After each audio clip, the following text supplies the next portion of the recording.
हरिओम.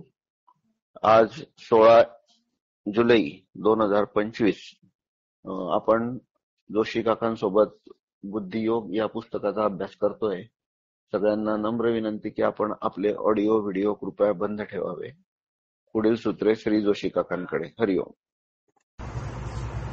सर्वांना हरिओम. आज बुद्धियोगाचा पाठ 11वा आहे आणि आजचा जो प्रबंध बघायचा आहे त्याचं नाव आहे निष्कर्षणा विज्ञानाची मान्यता. नेहमीप्रमाणे प्रार्थनेने सुरुवात करूया. ब्रह्मानंदम परमसुखदम केवलम ज्ञानमूर्तिम द्वंद्वातीतं गगनसदृशं तत्त्वमस्यादिलक्ष्यम् एकं नित्यं विमलचलं सर्वधी साक्षिभूतं भावातीतं त्रिगुणरहितं सद्गुरुं तन्नमामि. मूकं करोति वाचालं पंगुं लंघयते गिरिं यत्कृपातमहं वन्दे परमानन्दमाधवम्. गणाधीश जो ईश सर्वा गुणांचा मुळारंभ तो निर्गुणाचा. नमो शारदा मूळ चत्वार वाचा गमू पंथ अनंत या राघवाचा. मनोजवं मारुततुल्यवेगं जितेन्द्रियं बुद्धिमतां वरिष्ठं वातात्मजं वानरयूतमुख्यं श्रीरामदूतं शरणं प्रपद्ये. ज्ञानरूप स्वामीजी, शक्ती शांतीरूप महाशून्य बिंदू यांना नम्र नमस्कार. माझे अध्यात्म वेदांत शास्त्रातील सद्गुरू डॉक्टर श्रीकृष्ण देशमुख, डॉक्टर काका यांना साष्टांग दंडवत आणि आपण उपस्थित सर्व श्रोते आपल्या हृदयातील ईश्वराला सादर प्रणाम. हे राष्ट्र मोठे झाले पाहिजे यासाठी अखंड परिश्रमाबरोबर वातावरण शुद्धीही झाली पाहिजे. या दोन्हींची एकत्रता आम्ही करत आहोत. मानवता कल्याणमस्तु, राष्ट्र कल्याणमस्तु, व्यक्ती कल्याणमस्तु. हरिओम. थोडक्यात आढावा घेऊया. पहिला प्रबंध होता मेंदूगतीतील निवडणुकीने सुख. आता इथे आपण याच्यामध्ये जे बघितलं ते योगाच्या साहाय्याने आपल्याला मेंदूवर हुकमत आणायची असते. पण मेंदूवर हुकमत याचा अर्थ मनाला शहाणं करायचं असतं. मनाला शहाणं करण्याचं शिक्षण आपण या योग ग्रंथातून घेतोय.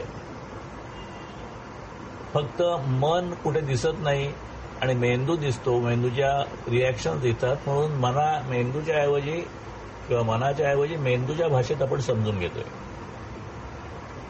आणि कुठलीही आपली इच्छा झाली की हालचाल होते, हालचाल झाली की गती निर्माण होते, गती निर्माण झाली की शक्ती खर्च होते आणि ही शक्ती जर का जास्त खर्च झाली आपल्याला त्रास होतो. म्हणून ती जाणीवपूर्वक समतोल कसं वापरायची शक्ती याचं ज्ञान योगामुळे मिळतं आणि हे आपण ह्या ग्रंथातून शिकत आहोत. दुसऱ्या प्रबंधामध्ये शीर्षक होतं दैव चांगलं का वाईट. तर ह्या प्रबंधाचा निष्कर्ष थोडक्यात असा आहे की दैव फळ चांगलं का वाईट हे माणसाच्या अंतरंगावर अवलंबून आहे. वर्तन आणि त्यामागल्या चांगल्या वाईट हेतूवर ते आधारलेलं आहे. पण आपल्याला असं वाटतं की जेव्हा चांगलं फळ मिळतं तेव्हा माझ्या प्रयत्नांनी मिळालेलं असतं आणि जेव्हा दुर्दैव किंवा अपयश येतं ते बाह्य कारणाने असा आपण समज करून घेतो, पण तो चुकीचा आहे. सुदैव किंवा दुर्दैव दोघांसाठी आपणच जबाबदार असतो आणि दैव, पुढचं दैव किंवा पुढची जी आपले संचित आहे किंवा प्रारब्ध आहे ते चांगलं का वाईट हे आपण आज काय करतो ह्याच्यावर ठरत असतो. तिसरा जो आहे प्रबंध त्याचा विषय होता व्यक्तित्वाचा विस्तार आणि त्याचे नियम. तर एकंदर अकस्मात काही अकालनीय किंवा वाईट घटना घडल्या तर त्याचं विश्लेषण तर्कबुद्धीने करता येत नाही. परंतु त्याच्या पाठीमागे सुद्धा हे आपण मागच्या प्रबंधात पाहिलं तेच कारण असतं. मी म्हणजे मन आणि शरीर. व्यक्तित्वाचा विस्तार कुठे असतो? माझं शरीर मर्यादित आहे, पण माझ्या मनाचं अस्तित्व शरीराने मर्यादित होत नाही. ते अनादि आहे, अनंत आहे. आणि माझ्या एका शरीरामध्ये अनेक जीव राहतात, कारण आपल्या पेशी आहेत, पेशींना मन आहेत, आपल्या शरीरामध्ये बॅक्टेरिया आहेत, व्हायरसेस आहेत, आणि अशी प्रचंड व्याप आहे आपल्याला वाटतो तेवढा. आणि डायरेक्टली इनडायरेक्टली आपण सगळ्या विश्वाशी निगडीत असतो. शक्ती जेव्हा निर्माण होते त्याच्यामध्ये भाग्य पण असतं आणि दुर्भाग्य पण असतं. आणि या भाग्य आणि दुर्भाग्याचं प्रकटीकरण वेगळ्या वेगळ्या पद्धतीने वेगळ्या वेगळ्या पर्यायाने होऊ शकतं. प्रत्येक व्यक्ती वेगळी आहे, प्रत्येक व्यक्तीचं त्या क्षणाचं वागणं वेगळं आहे, म्हणून त्याचे परिणामाचे पर्याय आणि परिणाम स्वतंत्र असतात. आणि सुख नंतर दुःख, दुःखानंतर सुख हे असं रूपांतरित होत असलं, त्याची आज आपण अनेक उदाहरणं बघणार आहोत की सुखाचं रूपांतर दुःखाने, दुःखाचं रूपांतर सुखात. पण शेवटी ह्या प्रबंधात आपण बघितलं की अंतिम झोका हा दुःखाचाच असतो, कारण शेवटी प्रत्येकाचा जो शेवट आहे, एंड इज डेथ आणि डिपार्टिंग इज ऑलवेज पेनफुल, हा भाग होता. आता मागच्या प्रबंधामध्ये सारांश म्हणजे वैभवाचा मंत्र जो होता, त्या वैभवाच्या मंत्रामध्ये आपण काय पाहिलं की आपल्याला प्रत्येकाला वैभव हवा आहे, सुख हवं आहे, समृद्धी हवे, यश हवं आहे. तर त्याच्यासाठी उपाय त्यांनी मागच्या वेळेला दिला की हा आत्तापर्यंतचा 3 प्रबंधाचा विषय लक्षात घेऊन की सुखाची लालसा ठेवायची असेल, सुखाची इच्छा ठेवायची असेल, तर वेगळ्या वेगळ्या प्रकारच्या शारीरिक किंवा बाह्य आपत्ती आपण विना तक्रार स्वीकारल्या पाहिजेत, किंवा आपली आस, आपल्या लालसा, आपली झुरणी, आपल्या अपेक्षा थोड्या थोड्या कमी केल्या पाहिजेत. कारण जीवनाचे नियम आहेत, ते नियम जर का आपण स्वीकारले तर आपल्याला हे सगळं पूर्ण करता येईल.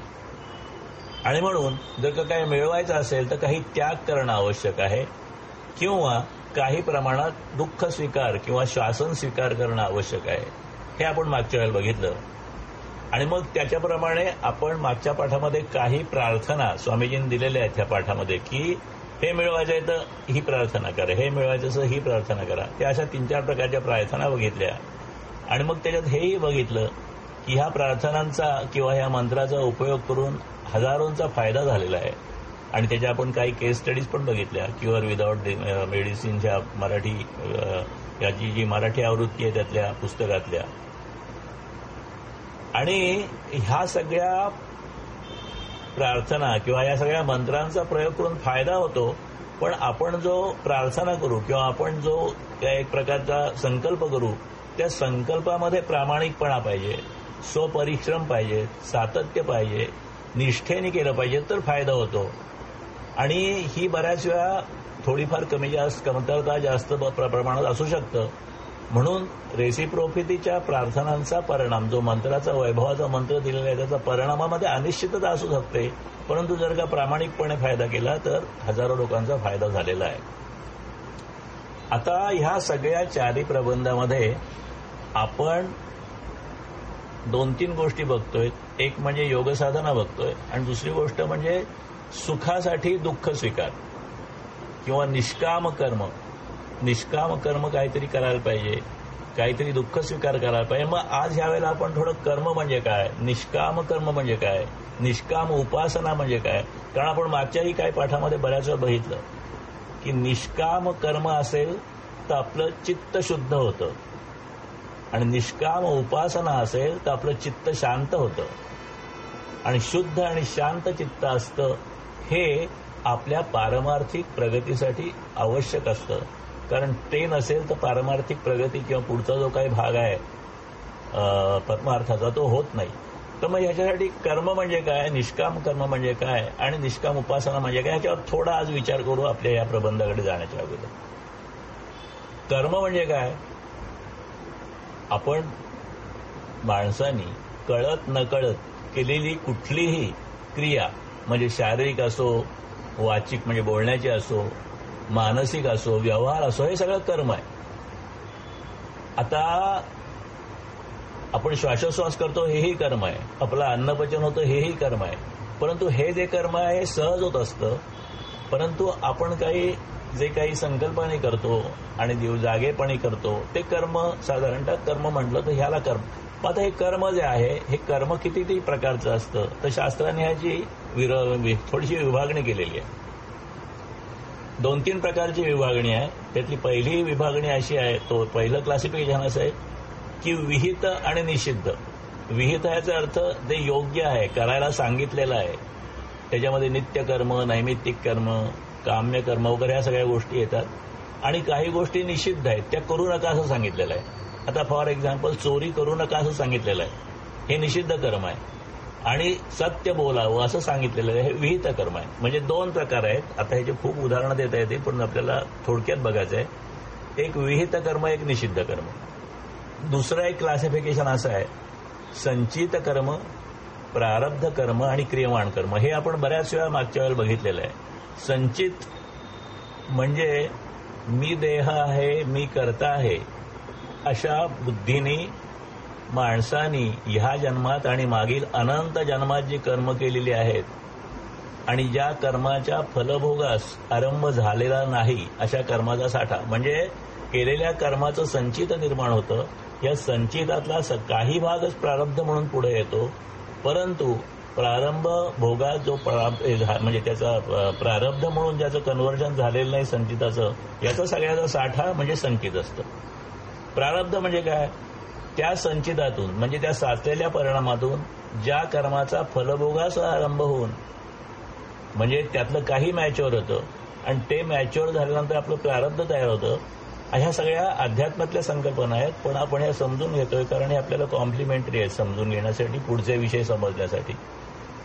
तर संचितातून काही भाग जो आहे तो आपल्या प्रारब्धासाठी तयार होतो आणि त्या प्रारब्धाप्रमाणे मग माणसाला जन्म मिळतो. म्हणजे संचितातून ज्या कर्माच्या फलभोगाचा आरंभ होऊन आपल्याला आत्ताचं शरीर किंवा आत्ताचं आयुष्य मिळालेलं आहे, त्या सगळ्या कर्मांचा समुदाय म्हणजे प्रारब्ध, हे आपल्याला ह्या आयुष्यात भोगायचे आहेत. आणि क्रियमाण म्हणजे काय की माझ्या शरीरात किंवा माझ्याकडून आत्ता केलेलं जाणं कर्म, आणि हे कर्माला मनुष्याला स्वातंत्र्य आहे. आणि सगळ्या प्राणीसृष्टीत फक्त माणसालाच हे क्रियमाण स्वातंत्र्य आहे. प्राण्याला क्रियमाण स्वातंत्र्य नाही, कारण त्यांच्याकडे अशा प्रकारचा थिंकिंग ब्रेन नाहीये, विचार करणारा मेंदू नाहीये. विचार करणारा मेंदू हा फक्त माणसाला आहे. म्हणून क्रियमाण सामर्थ्य फक्त क्रियमाण कार्य करण्याचं जे काही हे आहे ऑप्शन, त्याला जे काय म्हणतात ते थोड्या प्रमाणात क्रियमाण स्वातंत्र्य ज्याला म्हणतात, हे माणसाला आहे. आणि म्हणून माणसाच्या जन्माला कर्मयोनी म्हणतात आणि पशूंच्या जन्माला भोगयोनी म्हणतात. आता या ठिकाणी देहबुद्धीने आपण जी काही कर्म करतो ती या नाहीतर पुढच्या कुठल्या तरी जन्मी फल देतातच. आणि म्हणून ह्या 3 प्रकारचे एक संचित, प्रारब्ध आणि क्रियमाण हे कर्माचे आणखीन एक क्लासिफिकेशन आहे. आणि याच्या व्यतिरिक्त व्यावहारिक म्हणजे आपल्या नेहमीच्या भाषेत जर का बोलायचं म्हटलं तर मग एक अजून 4-5 प्रकारचं क्लासिफिकेशन करता येईल. एक म्हणजे धर्मकर्म, म्हणजे वैदिक कर्म. आपण काही यज्ञ करतो, काही उपासना करतो, काही अनुष्ठान करतो, काही व्रत करतो, ही सगळी धर्मकर्मात येतात. व्यवसाय कर्म म्हणजे आपण सगळेजण करत असू नाही, पण तो धर्मकर्म काही लोक करतात, ती धर्मकर्म असतात. व्यवसाय कर्म म्हणजे आपली नोकरी, आपला उद्योग, आपला व्यापार, जो काय असेल तो, म्हणजे व्यवसायासाठी किंवा पोट भरण्यासाठी आपण जो उद्योग करतो त्याला व्यवसाय कर्म म्हणतात. तिसरं देहकर्म. देहकर्म म्हणजे आंघोळ करणं, स्वच्छता करणं, व्यायाम करणं, पूजा करणं वगैरे वगैरे सगळे देहकर्म आहेत. कर्तव्य कर्म किंवा विहित कर्म हा 4था प्रकार. कर्तव्य कर्म किंवा विहित कर्म म्हणजे काय, कुटुंबाप्रती आपलं कर्तव्य आहे, आपल्या मुलाबाळांच्या प्रती आपलं कर्तव्य आहे, समाजाकडे आपण कर्तव्य करायला पाहिजे, राष्ट्रासंबंधी आपलं कर्तव्य आहे, हे 4थं कर्म. आणि 5वं म्हणजे अध्यात्म कर्म. अध्यात्म कर्म म्हणजे श्रवण आलं, जप आलं, ध्यान आलं. म्हणजे धर्मकर्म हे प्रोसिजरल काम आहे आणि अध्यात्म कर्म म्हणजे स्वतःच्या आध्यात्मिक उन्नतीसाठी केलेल्या गोष्टी.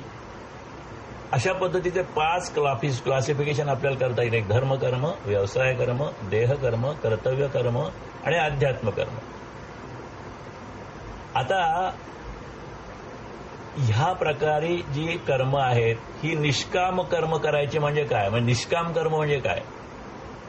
आता ही 5 प्रकारची कर्म बघितली तर निष्काम कर्म म्हणजे ज्या कर्मामध्ये कर्म आपल्याला करायचं आहे, उत्तम पद्धतीने करायचं आहे, पण त्याच्यातून काही मिळवायचं नाहीये, मला काही प्राप्त करायचं नाही, मान नकोय, सन्मान नकोय, नावलौकिक नकोय, पैसा नकोय, काही नकोय, अशी इच्छा नाही मला, कुठल्याही मिळवण्याची इच्छा नाही, त्याला निष्काम कर्म. म्हणजे ते मिळणार नाही अशातला भाग नाही, ते मिळेल पण माझ्या इच्छेने ते मला नको आहे. ते मिळालं तर असेल, मिळालं नाही तरी म्हणजे मी त्याच्याबद्दल न्यूट्रल आहे. आता रोजची कर्म जी असतात ती देहकर्म, व्यवसाय कर्म, धर्मकर्म आपण बघितलं. आता ह्यातलं जर व्यवसाय कर्म जे आहे की जे आपण नेहमी करतो, ह्यातून निष्काम आपल्याला म्हणजे अपेक्षा न करता हे व्यवसाय कर्म करता येणार नाही. आता नोकरीला आपण गेलो तर 30 दिवस काम केलं तर पगार मिळणार, त्यामुळे त्या ठिकाणी हे अशा पद्धतीचं निष्कामता अपेक्षित नाही. मग अपेक्षित काय आहे तर हे जे अपेक्षित असं आहे की जोडून या धन उत्तम व्यवहार एवढं मात्र असावं. म्हणजे काय, आपण जो काही व्यवसाय करू, जी काही नोकरी करू, आपण जे काही करू ते अत्यंत प्रामाणिकपणे केलं पाहिजे, त्याच्यामध्ये लबाडी नको. आणि ते करत असताना आपण म्हणजे ते काम करून तृप्त राहिलं पाहिजे. कधी कधी असं होतं की आपण काम करतो ऑफिसमध्ये, बऱ्याच वेळा असं दिसतं की काम एकाने केलं आणि श्रेय दुसऱ्याने घेतलं.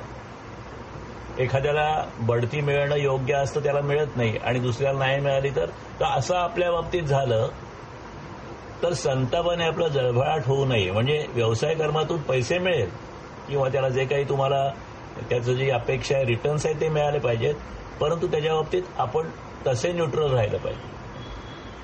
आता एवढं एक व्यवसाय कर्म किंवा आपली जी काही नोकरी असेल, उपजीविकेचं साधन असेल ते निष्काम नाही करता येणार, परंतु बाकीच्या सगळ्या गोष्टी निष्काम करता येतात. आता धार्मिक काम करायचं म्हणजे तर धार्मिक करावं म्हणजे लोकांना बऱ्याच वेळा वाटतं की आम्ही काय म्हणतात ते एवढे 16 सोमवार केले किंवा अमुक शुक्रवारची व्रतं केली आणि हे थोडंसं करायचं आणि लोकांनी आपल्याला धार्मिक म्हटलं पाहिजे, आपलं धर्माचरण झालं पाहिजे, आपल्या लोकांनी विचारलं पाहिजे, कौतुक केलं पाहिजे.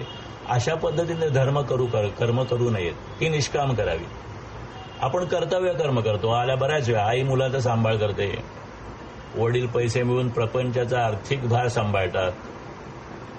आता हे सगळं कर्तव्य कर्म आहे संसारातलं.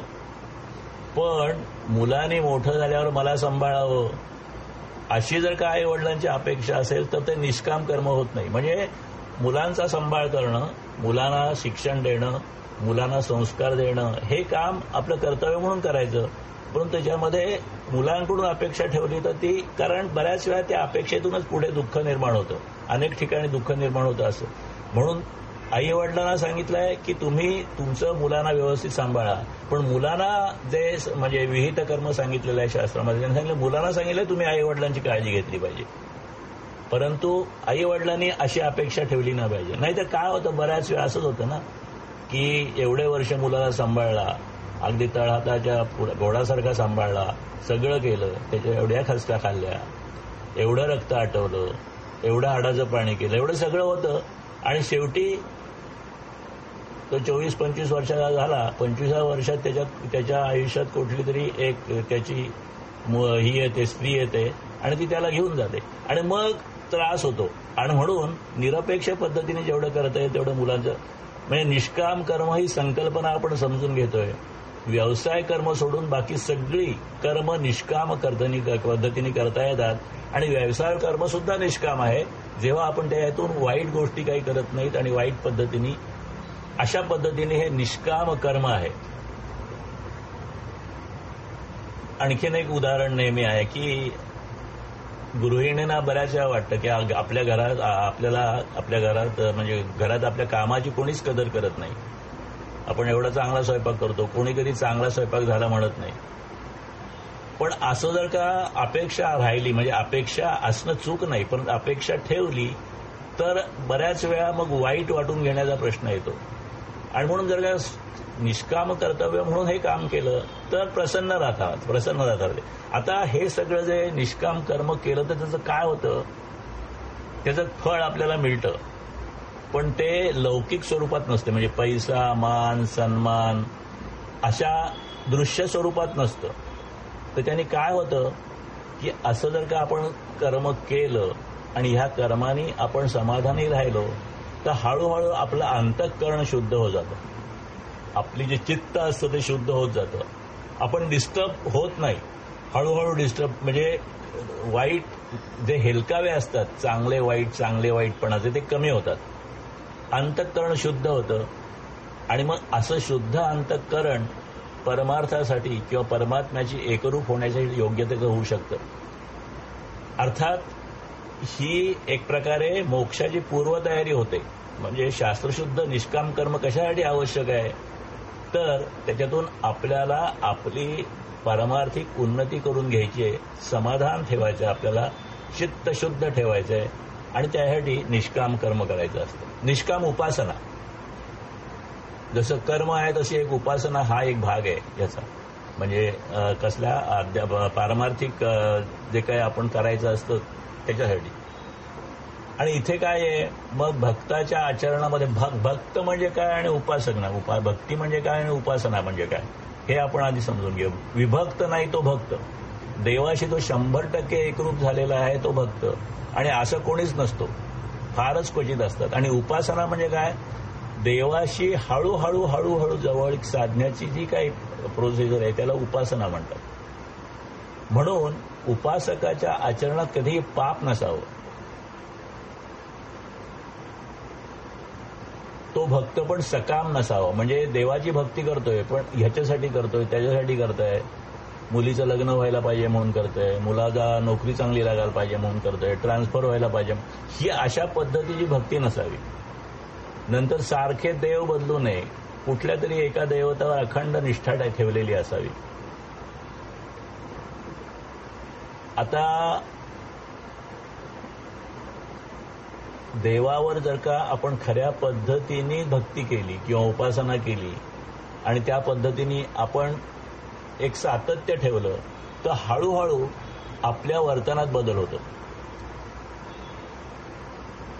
देवाजवळ संसारातलं काहीही न मागता फक्त त्याचं प्रेम मिळावं अशा पद्धतीने मागणी केली तर आपल्या अपेक्षा हळूहळू कमी झाल्यामुळे आणि आपल्या उपासनेचा जो काही क्वालिटी आहे ती हळूहळू वाढल्यामुळे आपल्याला समाधान मिळतं.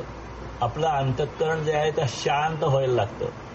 चित्तामध्ये जी खळबळ असते, मनामध्ये जी खळबळ असते इच्छामुळे, म्हणजे इच्छा असेल तर देवाची भक्ती आणि इच्छा नाही झाली तर मग हा देव चांगला नाही दुसरा देव चांगला, अशा पद्धतीने जी आपल्याकडे जी मनात खळबळ चाललेली असते ती कमी होते.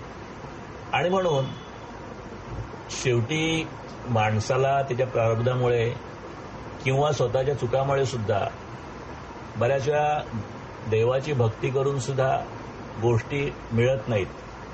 अपेक्षा असली तरी मिळत नाहीत, अपेक्षा नसल्या तरी मिळत नाहीत. पण कधी कधी शांतपणे भक्ती करणारा, उपासना करणारा सुद्धा कधी कधी डिस्टर्ब होतो, वैतागतो. परंतु ह्या ठिकाणी जर का आपण संयम बाळगला तर हळूहळू आपली निष्काम उपासना होते. निष्काम उपासनेने चित्त शांत होतं आणि म्हणून चित्त शांत झालं की परत आपण परमार्थिकदृष्ट्या मोक्षासाठी लायक होतो.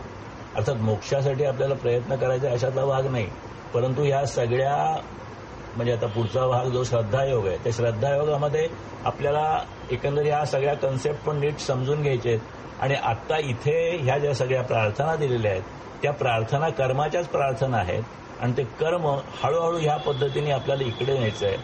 आणि म्हणून देवाची उपासना करताना 24 तास म्हणजे जेव्हा तुम्हाला काम आहे, तुम्ही कुठल्या तरी कामात वेगळं आहात, ते का वेळ सोडून 24 तास जेव्हा जेव्हा आपलं मोकळं मन आहे त्यावेळेला आपल्याला देवाचा विचार, म्हणजे आपण देवासमोर पाहिजे अशातला भाग नाही, परंतु तो देवाचा विचार आणि त्या देवाची जी काही आपल्याला भक्ती आहे ती आपल्या मनात राहिली पाहिजे. आणि म्हणून एक तिथे श्लोक आहे, श्लोकासारखं अहो येता जाता उठत बसता कार्य करिता, सदा देता घेता वदनी वदता घास गिळता, घरी दारी शय्येवरी रतिसुखाचे अवसरी, समस्तांची लज्जा त्यजुनी भगवत चिंतन करी. थोडक्यात आपण ह्या संकल्पना खूप मोठ्या आहेत आणि समजून घ्यायला पण वेळ लागेल, परंतु आपण एक पासिंग रेफरन्स घेतोय. आणि मग ह्या पद्धतीने आपण जर का उपासना केली, आपलं सगळं जे काही कर्तव्य कर्म आहे ती करत राहिलो, आणि तर कर्तव्य कर्म करत असताना व्यवसाय किंवा आपली नोकरी आहे ती सुद्धा प्रामाणिकपणे करून आपल्याला जो काही पाहिजे त्या पद्धतीने आपलं उत्पन्न आपण केलं, तर मग ते आचरण चांगलं होतं. आणि दुसरी गोष्ट म्हणजे प्रत्येक वेळेला आपल्याला रेकग्निशन पाहिजे असतं की अरे बापरे हा खूप धार्मिक आहे, अरे बापरे हा खूप निष्काम काम करतो, यांनी एवढं काय म्हणतात सोशल वर्क केलं. तर असं ॲप्रिसिएशन जर का आपली अपेक्षा असेल तर आपल्याला कदाचित पाहिजे तेवढे रिटर्न मिळत नाहीत, आणि म्हणून निष्काम असणं आवश्यक आहे. आणि मग इथे परत त्यांनी अशा माणसांची आपल्यातलीच म्हणजे गोष्टींची क्लासिफिकेशन केलंय की काय, एक आहे उत्तम पुरुष असतो, म्हणजे उत्तम ज्याला माणूस म्हणता येईल असं पुरुष, म्हणजे माणूस स्त्री किंवा पुरुष, तो म्हणतो त्याचा असतो ह्या क्वालिटीतला आहे की आधी खूप काम केलं पण कधीच सांगितलं नाही, म्हणजे त्यांनी स्वतःबद्दल कधीच सांगितलं नाही, त्यांनी काम केलं आणि तो तसा शांत राहिला. जो मध्यम पुरुष असतो तो आधी केलं आणि नंतर सांगितलं, म्हणजे त्यांनी केलंय आधी, व्यवस्थित केलंय, अगदी उत्तम पद्धतीने कार्य केलेलं आहे, पण नंतर त्यांनी ते सांगितलं. कनिष्ठ पुरुष थोडं केलं पण अधिक सांगितलं. बघा भारतीय संस्कृतीमध्ये, अध्यात्म संस्कृतीमध्ये माणसाच्या प्रगतीचा इतका सूक्ष्म विचार केलेला आहे की कनिष्ठ पुरुष कोण, थोडं केलं आणि खूप सांगितलं. आता हीच आपल्याला याच्यामध्ये दिसतं की एवढंसं काम केलं, पब्लिसिटी खूप केली. आणि अधम पुरुष म्हणजे काहीही न केलं आणि काही भरपूर सांगितलं, मग केलं काहीच नाही परंतु पब्लिसिटी केली. हे सगळं करत असताना आपलं आचरण कसं आहे हे आपल्याला लक्षात घेऊन आपल्याला एक स्टेप पुढे जाणं हे माझ्यासाठी अपेक्षित आहे. आता हा थोडासा आपण बॅकग्राऊंड बघितलं. आत्तापर्यंतच्या 4 प्रबंधात जे काही आपण उपाय बघतोय त्या उपाय जे बघतोय आपण ते उपाय आपल्या जीवनात आणण्यासाठी आपल्याला काय करायला पाहिजे, आणि अंतिमतः निष्काम कर्म म्हणजे निष्काम उपासना ह्या आपल्याला जर का गाठायच्या असतील तर त्या काय आहेत हे आपण बघितलं. आणि आता आपण प्रबंध 5 जो निष्कर्षांना विज्ञानाची मान्यता आहे त्याकडे येतो. आता हे जे काही निष्कर्ष काढलेले आहेत किंवा हा वैभवाचा मंत्र दिलेला आहे, त्या वैभवाच्या मंत्रासाठी जे प्रयत्न करायला सांगितलेले आहेत, ते सगळे जे निष्कर्ष आहेत त्यांना विज्ञानाची किंवा वैज्ञानिकांची कशी मान्यता आहे हे ह्या ठिकाणी या प्रबंधात स्वामीजींनी सांगितलेलं आहे. जीवशास्त्र आणि मानवी समाज यांना पदार्थ विज्ञान शास्त्राचे सिद्धांत लागू पडतात, म्हणजे laws of motion, action reaction, entropy, laws of thermodynamics, हे सगळे जे आहेत हे स्वामीजींनी जीवनाला कसे लागू पडतायत ते सांगितलेलं आहे. आणि हे सायंटिस्ट सुद्धा मान्य करतात. फक्त फिजिक्समध्ये किंवा सायन्समध्ये लॅबोरेटरीमध्ये ह्या सगळ्या गोष्टी मोजता येतात. माणसाच्या जीवनाला किंवा प्राण्यांच्या जीवनाला सुद्धा काही प्रमाणात हे लागू पडतात, परंतु जिवंत प्राण्यांची जीवनं एवढ्या गुंतागुंतीची असतात की त्या प्रत्येक माणसाचं, प्रत्येक प्राण्याचं वेगळं वर्तन असेल, त्यामुळे त्याचं निरीक्षण करणं अशक्य होतं. आणि म्हणून ह्याचं जे मोजमाप आहे ते कल्पनेने करायला लागतं. आता परिणाम हे कारणाचं माप आहे. माझ्या आयुष्यात जो परिणाम घडतोय मग तो सुखाचा आहे, दुःखाचा आहे, यशाचा आहे, अपयशाचा आहे, वैभवाचा आहे का दारिद्र्याचा आहे, हे सगळे परिणाम आहेत आणि हे कारणाचं माप आहे. प्रतिक्रिया म्हणजे परिणाम हा कारणा एवढ्या शक्तीचा आणि विरुद्ध प्रकारचा असतो. तेव्हा एखाद्या आनंदी माणसाचं आजचं सुख हे त्यांनी भूतकाळात केलेल्या परिश्रमाचं व भोगलेल्या हल अपेष्टांचं फल असतं, पण त्याला त्याचा विसर पडलेला असतो. माणसाला विसर पडलेला असेल पण प्रत्येक केलेली गोष्ट निसर्गामध्ये जमा होत आहे आणि निसर्ग मात्र या सुखाच्या उपभोगात रमलेल्या आणि निसर्गाच्या नियमामुळे आपल्याला सुख लाभलेलं आहे. तो नियम विसरणाऱ्याला क्षमा करत नाही. म्हणजे आपण जर का बरोबर गोष्ट केली तर आपल्याला योग्य फळ मिळेल. आपल्याला जर का चुकीच्या गोष्टी झाल्या आपण विसरून जाऊ, पण निसर्ग विसरणार नाही. आपल्याला बरोबर तेवढ्याच मापाचं योग्य पद्धतीने परिणाम मिळेल. म्हणून उद्याच्या सुखासाठी आज दुःख आणि आजच्या सुखासाठी उद्याचं सुख ही सृष्टीची अटळ अशी योजना आहे. आणि कार्यकारण तत्व हे कोणाही व्यक्तीबाबत पक्षपात करत नाही. आता कष्ट आणि यश याची काही उदाहरणं बघू आपण. ॲपल कंपनीचा संस्थापक स्टीव्ह जॉब्स आणि स्टीव्ह वॉजनिक हे जे ॲपल जगप्रसिद्ध मोठी कंपनी आहे त्याचे जे दोन मालक आहेत, त्यांनी सुरुवातीला त्यांच्या गॅरेजमध्ये ॲपल कंपनीची सुरुवात केली. त्यांच्या कारच्या गॅरेजमध्ये ॲपल कंपनीची सुरुवात केली आणि अनेक अडचणी अनेक गोष्टीवर मात करत प्रचंड परिश्रम करत चिकाटीने काम करत ॲपलला जगातल्या सर्वात यशस्वी तंत्रज्ञान कंपन्यांपैकी एक बनवलेलं आहे असं बीबीसी सांगते. थॉमस अल्वा एडिसन एक प्रसिद्ध शास्त्रज्ञ, त्यांनी इलेक्ट्रिकलचा पहिला बल्ब, लाईटचा पहिला बल्ब शोधून काढला. तो शोधून काढण्यासाठी त्यांनी 10,000 पेक्षा जास्त प्रयोग केले. म्हणजे सुरुवातीचा प्रयोग फेल गेला, दुसऱ्यांदा फेल गेला, तिसऱ्यांदा फेल गेला, असे किती गेले? 10,000 प्रयोग फेल गेले आणि नंतर तो यशस्वी झाला. म्हणजे प्रचंड कष्ट, प्रचंड निराशा, परंतु त्याच्यातून झटकून पुढे पुढे जात राहिला.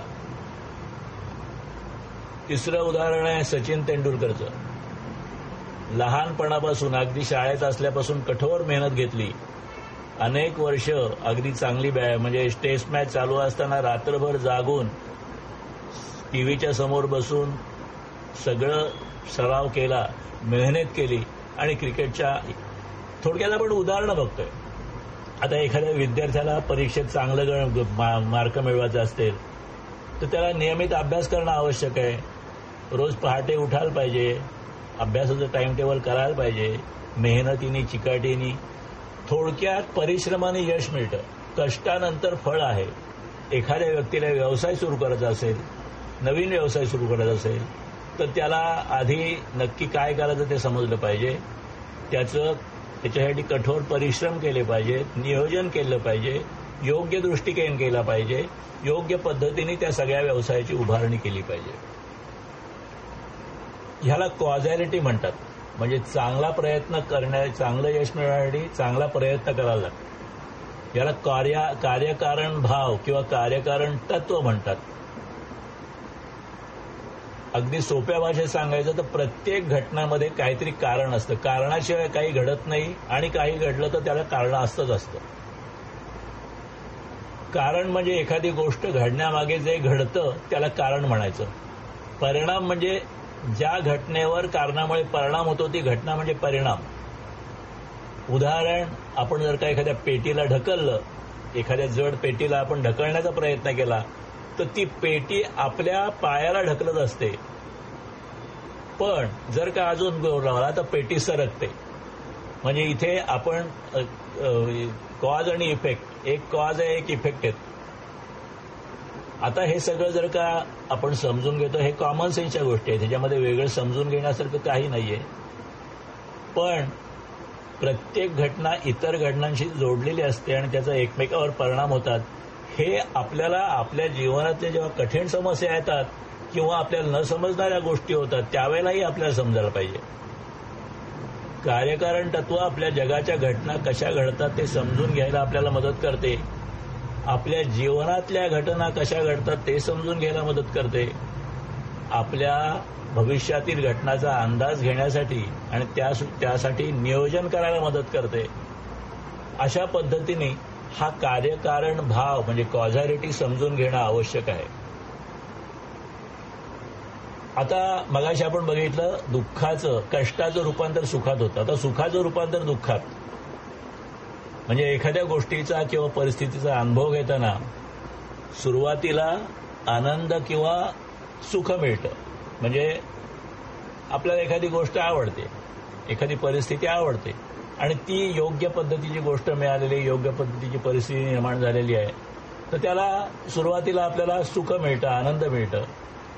पण त्याच गोष्टीमुळे किंवा परिस्थितीमुळे पुढे दुःख किंवा वेदना अनुभवतो. आता समजा फार नेहमीचं उदाहरण द्यायचं म्हटलं की खूप थंडी आहे, सकाळची वेळ आहे आणि आपल्याला चहा प्यावासा वाटतो. चहाच्या पहिल्या घोटात जे समाधान आहे, चहाच्या पहिल्या कपात जे समाधान आहे, ते चहाच्या दुसऱ्या कपात नसतं. म्हणजे तीच गोष्ट सुख देणारी आहे, परंतु तीच काही काळाने जर का 5 कप चहा प्यायला सांगितलं तर मग आपल्याला प्यावंसंच वाटणार नाही. तर अशा पद्धतीने एखादी नवीन वस्तू म्हणा, खेळणं म्हणा, मुलांना नवीन कपडे मिळाले की सुरुवातीला खूप आनंद होतो, पण ती वस्तू बराच वेळ खेळल्यानंतर तिचं महत्व कमी होतं की ती वस्तू हरवली तर आणखीन दुःख होतं.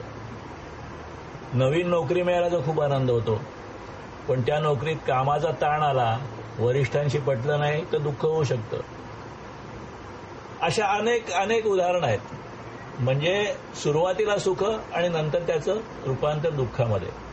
एखादी व्यक्ती असते ती आपल्याला योग्य वाटते, नातेसंबंध होतो, मैत्री होते, प्रेम होतं, आनंद मिळतो, पण थोडा दिवस आनंद टिकतो, नंतर भांडण आणि गैरसमज सुरू होतं आणि दुःख सुरू होतं.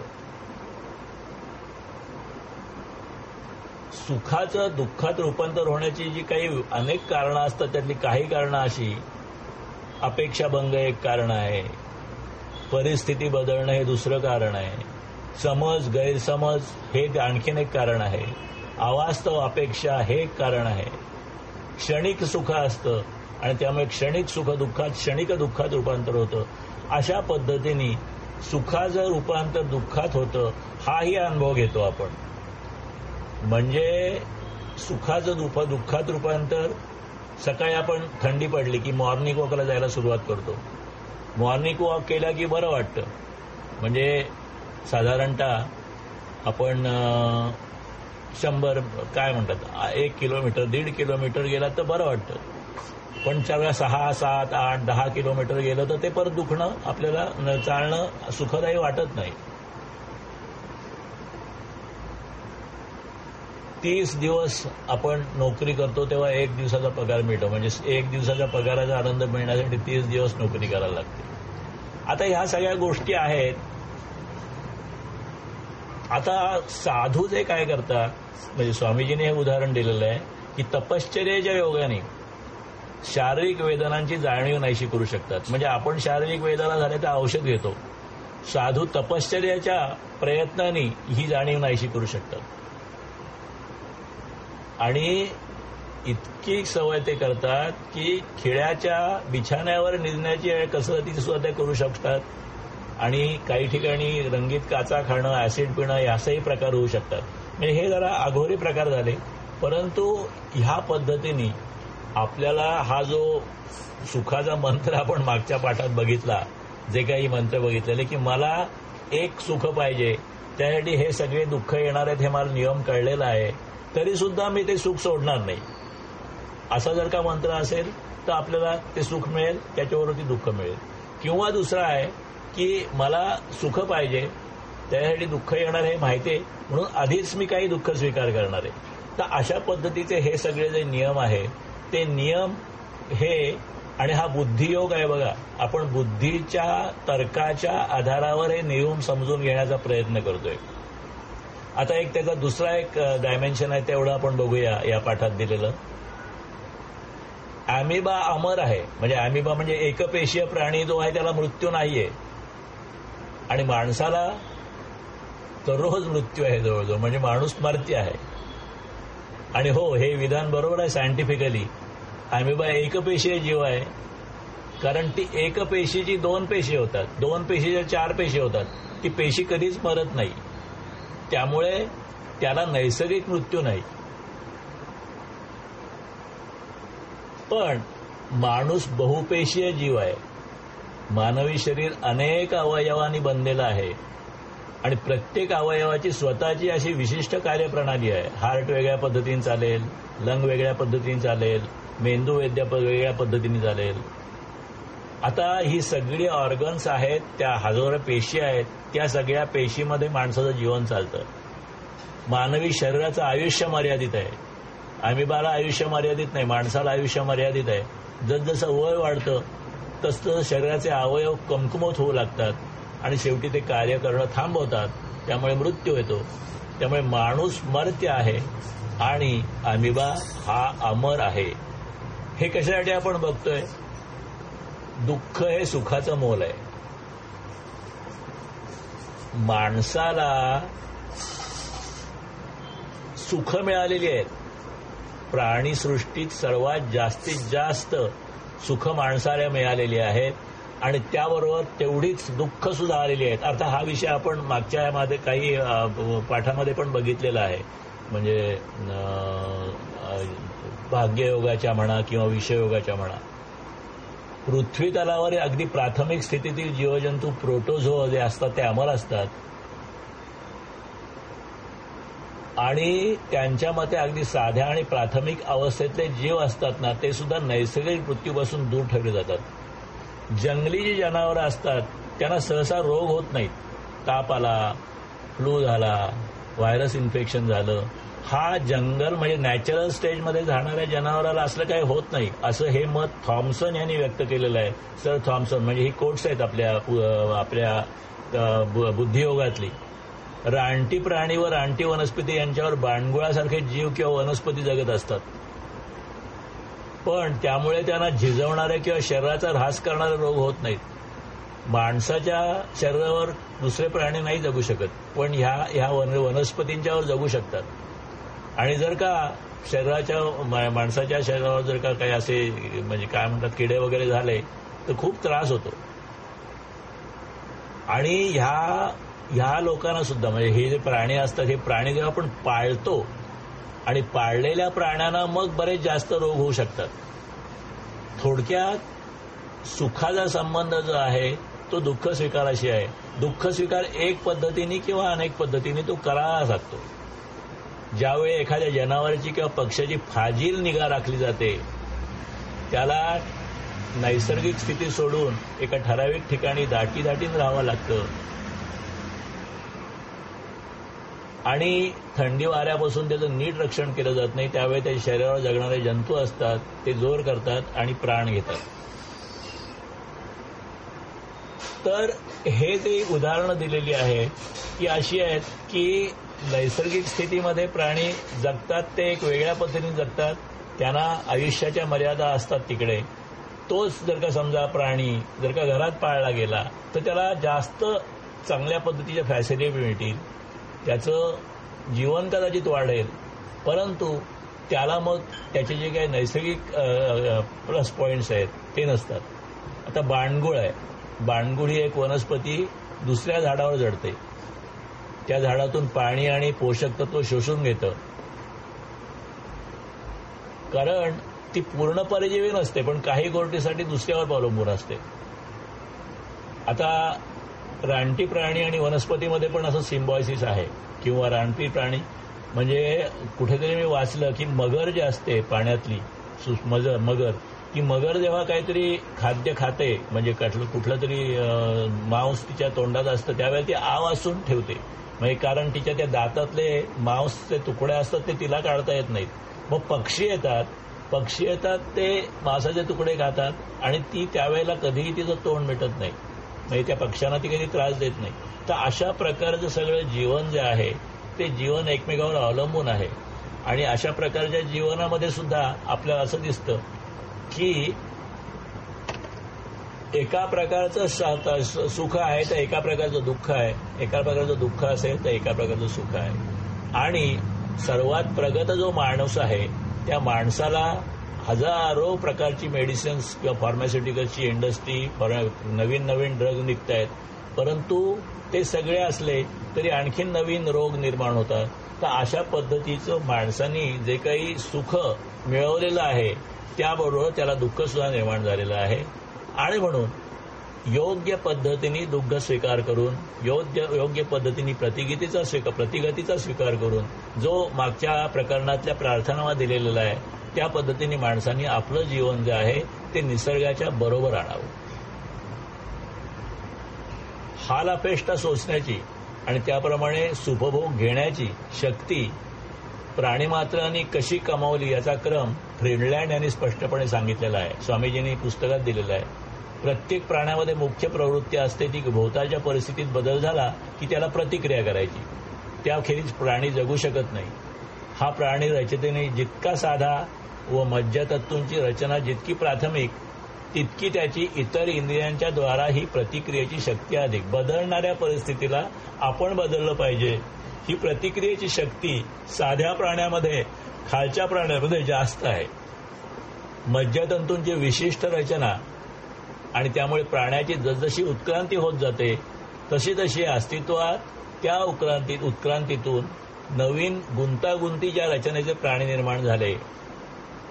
बाह्य गोष्टीचा परिणाम नोंदण्यासाठी विशिष्ट इंद्रियांचा विकास त्यांच्यात व्हायला लागला. शरीराच्या आणि इतर अवयवांची जी काही अडॅप्टॅबिलिटीची शक्ती होती ती नष्ट होऊ लागली आणि लक्षावधी वर्षात काळात झालेल्या विकासाची अत्युच्च निर्मिती म्हणजे माणूस आहे. आणि या माणसात मज्जातंतूंच्या द्वारा बाह्य गोष्टींना प्रतिक्रिया करण्याची ही शक्ती जवळजवळ नाहीशी झालेली आहे.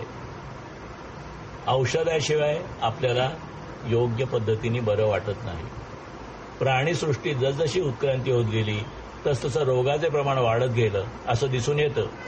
सुख आणि दुःख, सोयी आणि गैरसोयी या गोष्टी एकमेकीच्या हातात हात घालून वाटचाल करत आहेत असं दिसतं. पण तरीही जरी कोणाला शरीर सुखाला कवटाळण्याची इच्छा झाली तर विज्ञानाची त्याला हरकत नाही. आणि म्हणून ह्या प्रतिक्रियाच्या प्रार्थना मागच्या वेळेला दिलेल्या आहेत. नोबेल पारितोषिक विजेते डॉक्टर अलेक्झिस कॅरल म्हणतात. अलेक्झिस कॅरल म्हणून एक प्रसिद्ध शास्त्रज्ञ आहेत. नोबेल प्राइज त्यांना मिळालेलं आहे. आता नाही येत, ते होऊन गेलेले आहे. ते म्हणतात की जाणीवेच्या काही विशिष्ट अवस्था रोगाला मर्यादा घालू शकतात. काही आध्यात्मिक क्रियांनी म्हणजे हिप्नोटिझमनी, मोहिनी विद्येनी, ऑटो सजेशननी, संमोहन शास्त्रांनी माणसाच्या इंद्रियामध्ये काही बदल घडून आणता येतात. आणि प्रार्थनेमध्ये सुद्धा अशा पद्धतीचे काही बदल घडून आणता येतात असं अलेक्झिस कॅरल या शास्त्रज्ञांनी सांगितलेलं आहे. म्हणजे एकीकडे काही दुःख स्वीकार किंवा एकीकडे हे अशा काही शास्त्रांचा आधार असं घेऊन माणसाला योग्य पद्धतीने करता येतं. आता रेसिप्रोकॅबिलिटीचे प्रार्थनेचं मर्म समजावून घेऊन ती केली पाहिजे आणि केवळ यांत्रिक स्वरूपाच्या पोपटपंचीचा काही उपयोग होत नाही. हा मुद्दा स्वामीजींनी दिलेला आहे आणि त्यांनी सांगितलं अधिक ह्याच्यातला विवेचन मुद्दा आहे तो चॅप्टर 8 गॉड रिकन्सिडर्ड ह्या पुस्तकात त्यांनी सांगितलं होतं. तर त्याचा मी थोडक्यात त्या पुस्तकातला भाग घेतलाय तो थोडक्यात बघू आणि आपण आपल्या ध्यानाकडे जाऊया. तात्विक दृष्टीने स्वकल्याण करण्यासाठी निष्काम कर्म आणि निष्काम उपासना हा योग्य मार्ग आहे. त्याने चित्त शुद्ध आणि शांत होईल आणि मग एक तर इच्छा राहणार नाही. हे गॉड रिकन्सिडरच्या रेफरन्समध्ये मी वाचतोय. त्या पुस्तकाचा रेफरन्स स्वामीजींनी दिलेला आहे की आपल्याला उपाय करायचे असतील तर काय करायला पाहिजे आणि काय शक्य आहे. आणि मग ते एक इच्छा राहणार नाहीत किंवा ज्या थोड्या राहतील त्या उदात्त असतील आणि अशा मार्गाने स्वकल्याण साधेल. कुठलं आपण बघितलं निष्काम कर्म आणि निष्काम उपासना. तसं झालं, तसं करता आलं तर चांगलं आहे, प्रशंसनीय आहे. पण गॉड रिकन्सिडरमध्ये म्हटलं आहे की सर्वसामान्य साधकांना कर्मविकासाच्या म्हणजे आध्यात्मिक विकासाच्या पूर्व टप्प्यात हे असाध्य आहे. आणि म्हणून एक तर पूर्ण निष्काम कर्म आणि निष्काम उपासना करणं अवघड असल्यामुळे भूतकाळातील कर्मशुद्धी होण्यासाठी आणि कदाचित भविष्यकाळातील शुभपरिणामांसाठी स्वखुशीने प्रतिगती पत्करणं म्हणजे स्वेच्छा समता तत्वपालनासाठी काही दुःख स्वीकार करणं, दुःख स्वीकाराचं व्रत घेणं, निस्वार्थाचं व्रत करणं हे सामान्य माणसाच्या आवाक्यातील आहे. एकदम जमणार नाही पण स्टेप बाय स्टेप प्रोग्रेस शक्य असतं. आणि म्हणून स्वामीजींनी सांगितलं आहे आपल्याला एकदम निष्काम होता येणार नाही परंतु 6.25%, 1 तास, 24 तासातला 1 तास आपल्याला देता येईल. शुद्ध चित्तासाठी निष्काम कर्म, शांत चित्तासाठी निष्काम उपासना. शुद्ध आणि शांत चित्त हे पारमार्थिक प्रगतीला आवश्यक आहे. एक सरोवर आहे, शांत आहे, स्वच्छ पाणी आहे, त्याच्यामध्ये प्रशांत आहे आणि त्याच्यात इतकं शांत आहे की त्याच्यात आकाशातल्या चंद्राचं प्रतिबिंब स्वच्छ दिसतंय. ही एक उपमा आहे आपल्या शुद्ध चित्ताला. एखादा मुलगा आला आणि त्यात त्यांनी मोठा धोंडा टाकला तर काय होईल? तो धोंडा खाली जाईपर्यंत ते सगळं सरोवर खळबळून जाईल, त्याच्यातल्या सगळ्या लाटा येतील, खाली असलेला गाळ वरती येईल आणि सगळं ते पाणी खराब होईल आणि ते जे चंद्राचं प्रतिबिंब दिसत होतं ते आता अजिबात दिसणार नाही. पण थोडा वेळ गेला आणि ते पाणी परत शांत झालं, तर सगळा चिखल खाली बसला आणि परत ते पाणी शांत झालं, त्यातल्या लाटा थांबल्या, स्वच्छ झालं की परत त्याच्यात प्रतिबिंब पडेल. आपल्या शांत चित्त सरोवरात वासनेचे दगड धोंडे सारखे पडत असतात. आपलं चित्त सुद्धा एक प्रकारचं सरोवर आहे आणि त्या सरोवरात आपल्या मूळ स्वरूपाचा आत्म्याचा प्रकाश सुद्धा पडलेला असतो. पण त्यासाठी ते शुद्ध आणि शांत असावं लागतं. परंतु ह्या आपल्या चित्त सरोवरामध्ये आपल्या वासनेचे दगड धोंडे सारखे पडत असतात. तो दगड, मुलगा येईल तो दगड एकदाच टाकेल आणि तो निघून जाईल आणि तो दगड खाली गेला की शांत होईल. परंतु आपल्या चित्तामध्ये आपण त्याच आठवणी काढून परत परत परत परत परत गोष्टी आठवत असतो आणि वासना डिस्टर्ब करत असतो. म्हणून आपलं चित्तात अशांत आणि आपण अस्वस्थ असतो. ते जर का वासनारहित की निष्काम केलं, तशी उपासना केली तर चित्त शुद्ध आणि शांत होतं. हे एकदम शक्य नाही. म्हणून आपल्याला हळूहळू एकीकडे निस्वार्थ कर्म आणि दुसरीकडे आपण एकीकडे ध्यान, ह्या पद्धतीने उपाय करतोय. हे उपाय ह्या प्रबंधाच्या निमित्ताने आपण समजून घेतले. आता आपण ह्याला जाऊया, ध्यानाच्या प्रक्रियेला जाऊया. आता ध्यान प्रक्रिया सुरुवात करूया आपण. सगळ्यांनी शांत राहा. पाठीचा कणा शक्य असेल तर ताठ ठेवा. डोळ्यांनी एक तर ही आकृती बघा किंवा डोळे मिटले तरी सुद्धा चालेल. या वर्णनात आपल्याला सगळं बघता येतं आणि आपण नेहमीप्रमाणे एक 10 मिनिटाचं 12 मिनिटाचं ध्यान करूया. आजपर्यंत आम्हाला विषमतेचं दुःख होतं. आज तुम्ही आमच्याशी बोलला, आठवण काढली. आम्हाला विसरू नका. आमच्याशी बोलत जा. आम्ही तुमच्याच बरोबर आलेलो आहोत.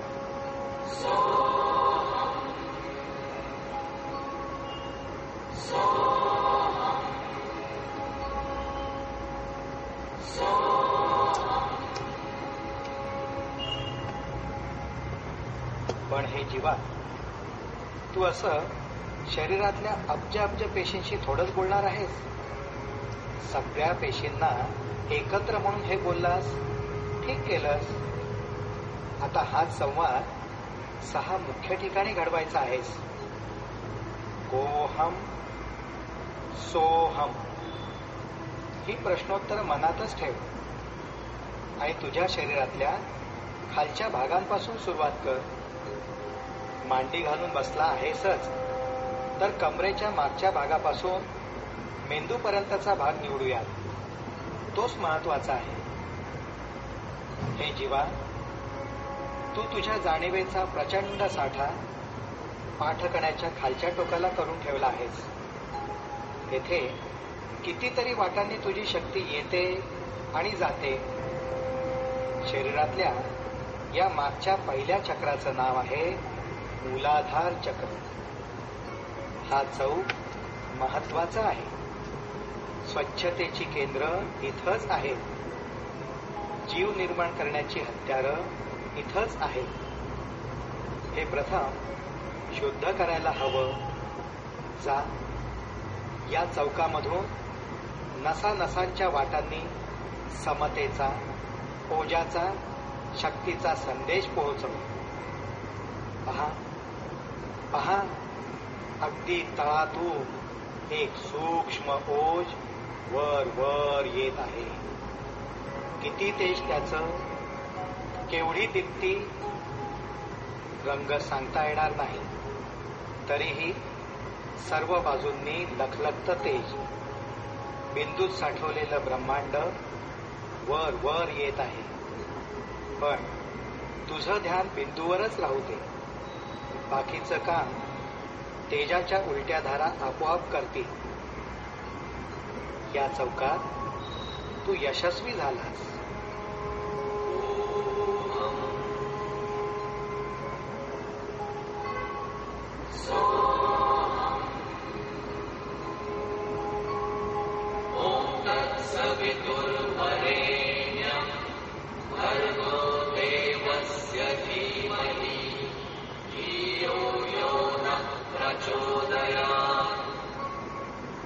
ज्यानं तुझ्या जीवनाला स्वच्छता दिली, मूळचं तेज राखायला जागा दिली, तो मूळचा चौक म्हणजे स्वाधिष्ठान चक्र.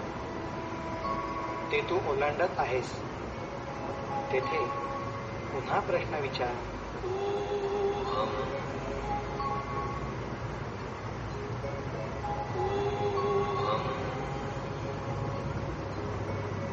उत्तर येईल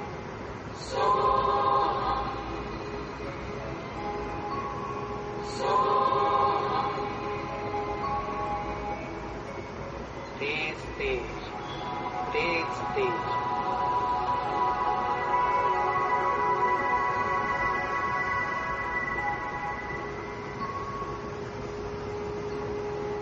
तुझ्या आवडत्या दुसऱ्या जीवाच्या मिलनाचं हे शक्ती केंद्र आहे. दुसऱ्यावर अवलंबून असणारा वैवाहिक आनंद तू पत्करलेला आहेस, तर त्याचं उत्कृष्टत्व इथे जागृत होईल. यापुढे तुझं तेज, तुझी शक्ती आता स्वाधिष्ठान चक्रात पोहोचली आहे. स्व अधिष्ठान, माझं अधिष्ठान असं तू म्हणावंस असं हे स्थान आहे. तुझ्या मुलाबाळांचं प्रेरणास्थान आहे. तसंच दुसऱ्या दृष्टीनं तू जेथून निर्माण झालास त्या स्थानाचं प्रतीक आहे हे. इथं फुललेल्या स्फुल्लिंगानं ते प्रतीक अधिक तेजस्वी, शक्तिवान, धैर्यवान, वीर्यवान बनेल. शरीरातल्या समतेप्रमाणे दुसऱ्या शरीराशी समबंध राखी. अखेरच्या समतोल वाटचालीचा हा एक आवश्यक उच्च समभोग तू तटस्थपणाने पाहिलास. याचा उपयोग तुला नंतर होईल. तुझ्या कुटुंबाचं, संकुल मानवतेचं त्यातून कल्याण होईल. कर्तव्यपूर्तीच्या उद्गारांनी तू हा चौक ओलांडतो आहेस. वीर्य रसांचा कुंभ येथे निर्माण होत असला तरी त्यासाठी लागणारं अन्न नाभी केंद्राच्या पुढच्या चौकातून येणार आहे. तिकडे तू नंतर लक्ष देणार आहेस. तूर्त तुझ्या शरीरशुद्धीची ही सगळी क्रिया चांगली करण्यासाठी खालून वर येत असलेली सूक्ष्म शक्ती वर वर यायला हवी. ती इथंच आहे. तू द्रष्टा होऊन ती पाहतो आहेस. मूलाधार चौकातून स्वाधिष्ठान चक्रात पोहोचलेली ही शक्ती तू द्रष्टा होऊन पाहतो आहेस. या मागोमाग कौलात वर चढलेली ती शक्ती पहा. ती खालून वर आलेली सूक्ष्म बिंदू शक्ती, निराकार, तेजपुंज, वेगवान, वेलाशून्य, सूक्ष्म प्राय, पण तरीही पर्वतप्राय. तुझ्या शक्तीचं आश्चर्य तिसऱ्या चौकात पोहोचलं आहे.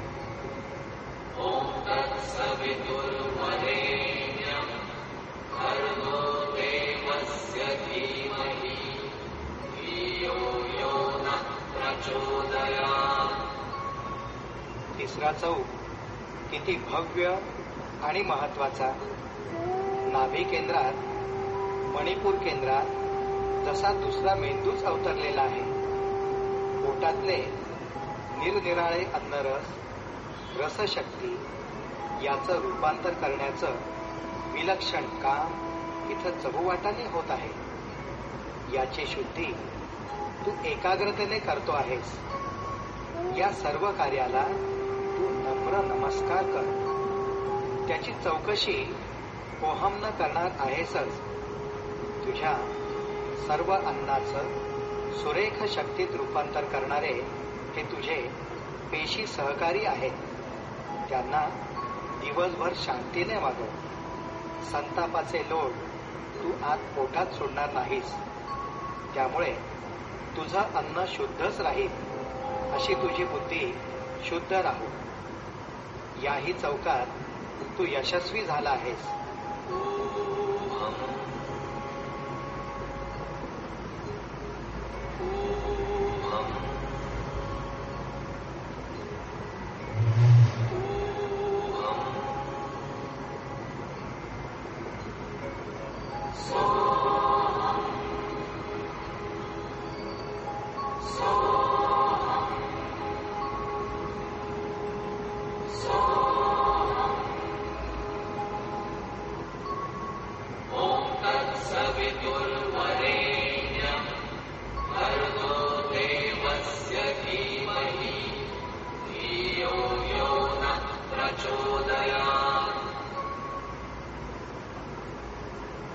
चौथ्या चौकात गतिशून्य गती तू अनुभवणार आहेस. केवढं आश्चर्य आहे. तिसऱ्या चौकात अन्न तयार होण्यासाठी जी गती लागली ती वाढण्याचं कार्य या अनाहत चक्र चौकात चाललं आहे. तू ती शक्ती धसमुसळेपणाने वापरू नकोस. शांत प्रवाहीपणानं या चौकातून ती गती जाऊ दे. तुझ्या जीवनाचं चक्र अखंड चालवणाऱ्या या चौकात उभा राहून विचार,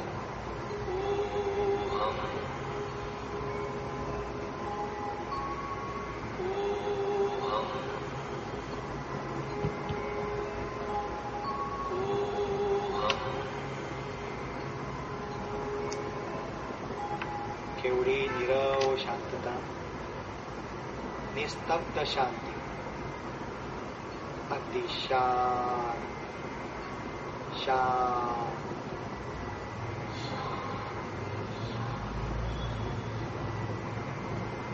खालपासून वर येणारं तेज तुझ्या या शांतीतच वरपर्यंत चढलं जात आहे. पहा, केवढा अपूर्व चमत्कार दिसतो आहे. डुलत ढवलत येणारं ते तेज शक्तीनं ओतप्रोत भरलेलं आहे. केवळ तुझ्या एकाग्र शांतीनं पाहण्याचं भाग्य तुला येत आहे.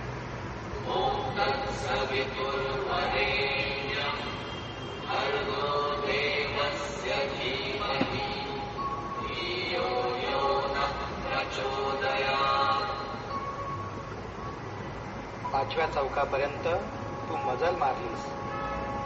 या चौकाचं नाव विशुद्ध चक्र चौक आहे. वरून शुद्ध श्वासाची गतिशक्ती हृदयाकडे याच भागातून जाते. तर दुसऱ्या बाजूनं या कंठातच शब्द फुटतात. पण या क्षणाला शब्दाचा उपयोग काय? मनातल्या मनात सुद्धा शब्द उच्चारू नकोस. या स्थानचक्राला निशब्द शांती मिळू दे. त्यानंच शक्ती प्रवाह शांत होईल, तेजोमय राहील. द्रष्टा हो, बोलू नकोस. आता फार वरच्या अवस्थेला जातो आहेस. शक्ती वर वर येते आहे.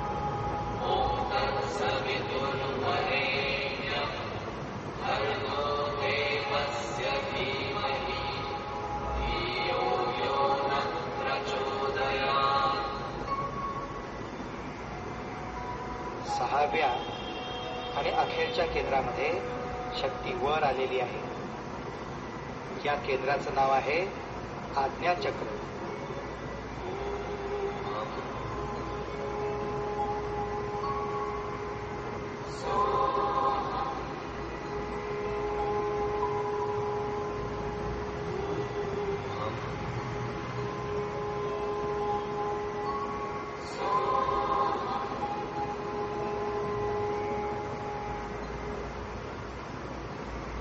अरे जीवा, इथूनच तुझ्या आज्ञा सुटत होत्या. पाहण्याच्या, ऐकण्याच्या आणि तुझ्या सगळ्या आज्ञा वल्गना इथूनच सुटत होत्या. जरुरीपेक्षा जास्त संकल्प करण्याचं स्थळ इथंच होतं.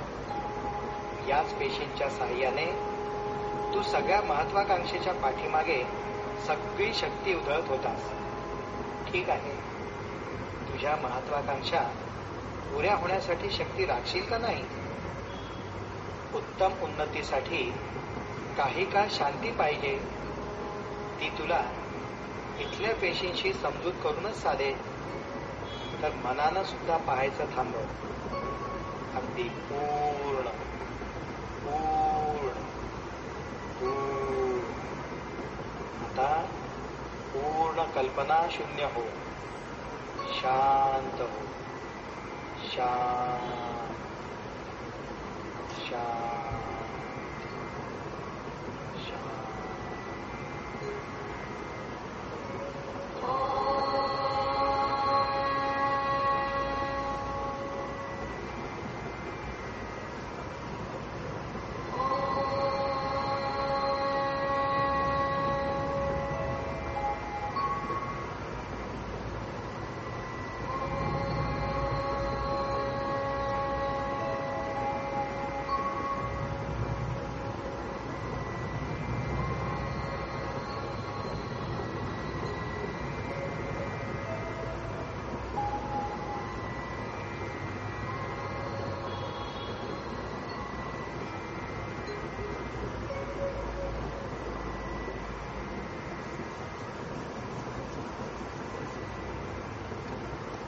या स्थितीमध्ये आपण शेवटची प्रार्थना करूया. माझ्या आंतरिक शक्तीला स्मरून मी माझे स्वतःचे खरे कल्याण करून घेण्याचा निश्चय करीत आहे. माझे व्यक्तिमत्व मी आजवर जसं वागलो तसे बनले आहे.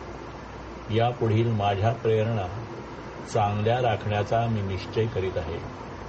मला आलेल्या वाईट अनुभवांबद्दल इतरांना दोष देण्याऐवजी मी आत्मचिंतन करीन. खोटे समाधान घेण्यापेक्षा धैर्याने आणि सद्बुद्धीने काम करीन. त्यामुळे मला यश मिळेल, शांती मिळेल आणि ती टिकेल.